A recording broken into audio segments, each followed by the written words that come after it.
अब आगे देखिए खबर बताता हूं। ये कश्मीर की चिंता कर रहे थे ना, शहबाज शरीफ कश्मीर बनेगा पाकिस्तान। बलूचिस्तान तो संभाल लो। बलूचिस्तान जो है इंडिपेंडेंट देश बनने की राह पर बहुत आगे निकल चुका है। और बलूच जो बीएलए जिन्होंने अटैक किया था 14 जगहों पर, 32 जगहों पर एक्चुअली 3 दिनों के अंदर पिछले हफ्ते, उन्होंने अब कुछ नए वीडियोस जारी किए हैं। ये देखिए आप, पुलिस थाने में पुलिस सारे हथियार, ऑटोमेटिक वेपन्स छोड़ के भाग गई। ये नोशकी शहर है, वो बीएलए ने सारे हथियार आपको दिखेंगे, पेटियों में भरे हथियार, वो छोड़ के भाग गई पाकिस्तान की पुलिस।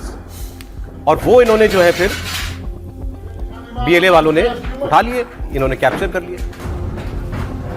दीवारों से ये पुलिस थाने हैं, ये डीसी के दफ्तर की तस्वीरें हैं, एक जुडिशियल कॉम्प्लेक्स है इनका, कोर्ट का कॉम्प्लेक्स, वो पूरा फूंक दिया।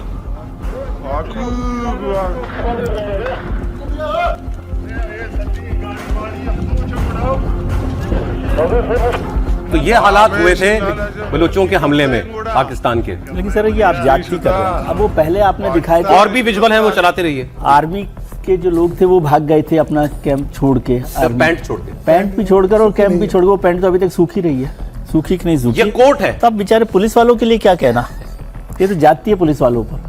तो ये हाल किया था बलूचों ने। आप ये देखिए। अब मैं इसके बाद आपको जो है वो अब एक स्टेटमेंट सुना रहा हूं इनका।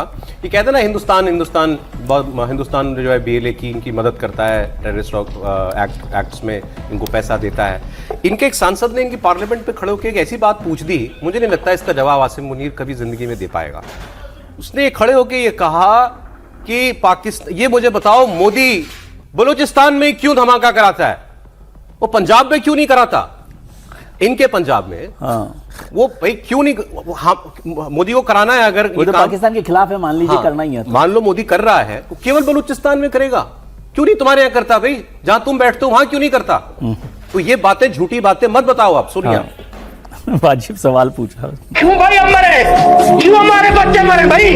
30 अरब रुपए मैं उनको देता हूँ कि मेरी जान, माल, इज्जत, आबरू बलूचिस्तान में अमन, तो मैं उनको जिम्मेदार करा देता। कैमरा नहीं, ऑन कैमरा बात करेंगे, ऑन कैमरा, कि बलूचिस्तान में कत्लेआम क्यों होता है। पंजाब में मोदी कोई कार्रवाई नहीं करता, बलूचिस्तान में मोदी करता है। क्यों करता है? यही मोदी पंजाब में कोई वाकया नहीं करता। भाई बात क्लियर हो गई ना? हाँ, तो वो इनका कहना ये था कि हमारी जान सस्ती है ना तुम्हारे लिए, तो हमारी प्रोटेक्शन कुछ नहीं है, तुम्हारे पंजाब बचा रहे बस, वहां झगड़ा ही पाकिस्तान का ये है। आगे आपको एक मैं बयान और सुना रहा हूं।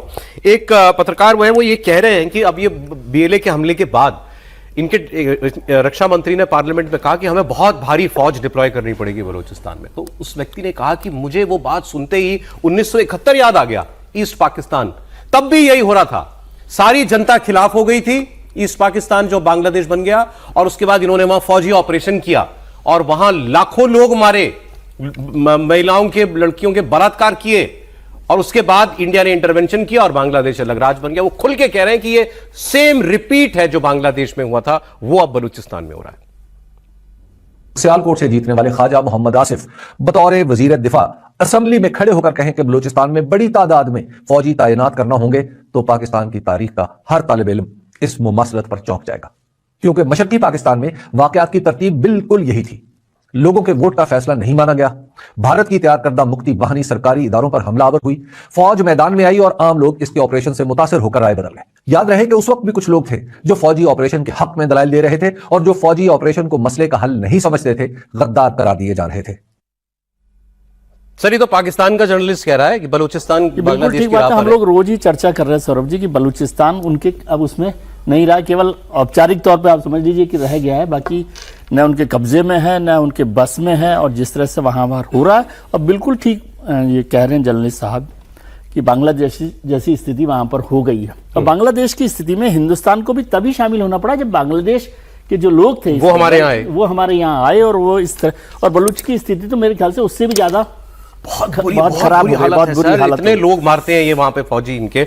और दूसरी बात देख रहे हैं कि वो जो बोल रहे हैं, जिस तरह से बात कर रहे हैं, उससे समझ आ रहा है कि वो किस दर्द है, हाँ, दर्द है, गुस्सा है, तकलीफ है।